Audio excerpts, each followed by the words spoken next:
Dans cette deuxième vidéo, nous allons apporter des modifications au masque principal. Donc, pour accéder au masque principal, on passe par le menu Affichage, puis Masque des diapositives. Pour trouver le masque principal, il faut se déplacer dans le volet des miniatures à gauche, complètement en haut. On peut l'identifier parce qu'il est plus grand que les autres. Il est tout en haut de la liste et il y a toujours un numéro qui est affiché à sa gauche. Normalement, le numéro 1. Maintenant, on clique sur le masque principal et on veut changer la taille du titre, la taille des caractères du titre. Donc, je sélectionne l'espace réservé ou je sélectionne le texte. Je vais dans le ruban Accueil et je change la taille pour du 36. Je vais changer l'alignement vertical vers le haut pour l'espace réservé au titre. Donc, toujours en ayant sélectionné l'espace réservé en cliquant sur son contour, je viens cliquer toujours dans l'onglet Accueil sur le bouton Aligner le texte et je choisis l'alignement haut. Maintenant, je vais changer la taille des caractères de la liste à puces. Le premier niveau des listes à puces va être en 28 points. Le deuxième niveau va être en 26 points. Donc, ce n'est pas une mesure qui est disponible, je dois la taper. Le troisième niveau est en 24 points. Le quatrième et le cinquième niveau sont en 22 points, donc je peux les sélectionner les deux ensemble et appliquer la taille de 22 points. Maintenant, je veux appliquer le pied de page partout sauf sur la page titre. Je peux le faire directement à partir du masque ou j'aurais pu être aussi dans ma présentation sans être dans le masque. Je vais dans l'onglet Insertion. Je clique sur le bouton En-tête et pied. Ce que je veux comme information, c'est la date du jour fixe. Donc, je peux changer la date du jour fixe ici. Je pourrais changer tout simplement le format d'affichage en tapant à nouveau la date avec le format approprié. Je vais ajouter le numéro de diapositive et je vais activer le champ libre pied de page qui doit contenir mon nom complet encore une fois. Donc, j'écris mon nom, mon prénom et mon nom.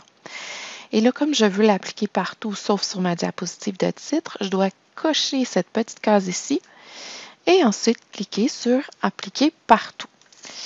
Donc, maintenant, je vais voir les informations dans mes emplacements pour mes pieds de page.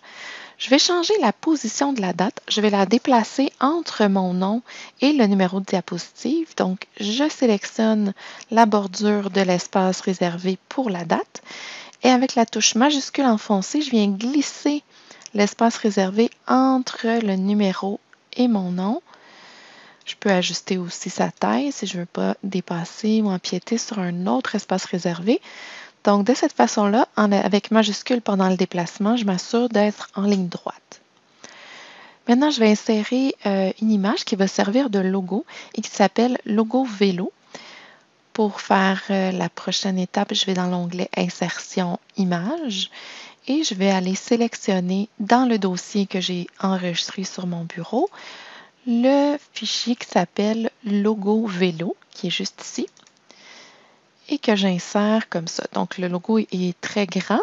Je demande dans les instructions de réduire la taille pour que ça ait une largeur de 2 cm et une hauteur proportionnelle. Donc, dans l'onglet Format de l'image, je viens sélectionner la largeur ici pour changer pour 2 et j'appuie sur Entrée et automatiquement, la hauteur va être proportionnelle. Je le place dans le coin supérieur gauche de ma diapositive, ici comme ça. Maintenant, je vais changer la puce de premier niveau pour le caractère Winding 118 et je vais changer sa couleur pour obtenir un rouge accentuation 5 et réduire sa taille à 85%.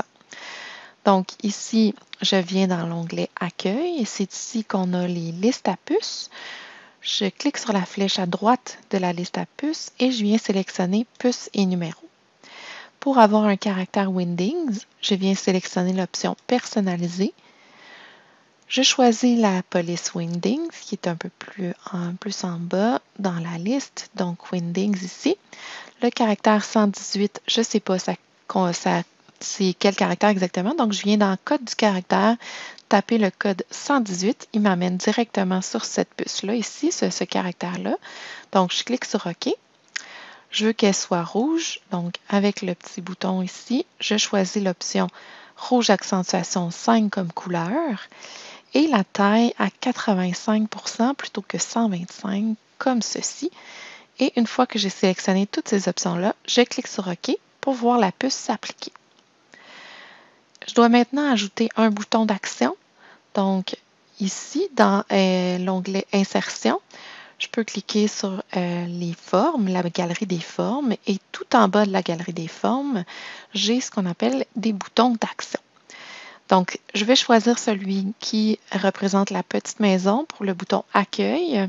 Je l'insère ici dans le coin inférieur droit de ma diapositive.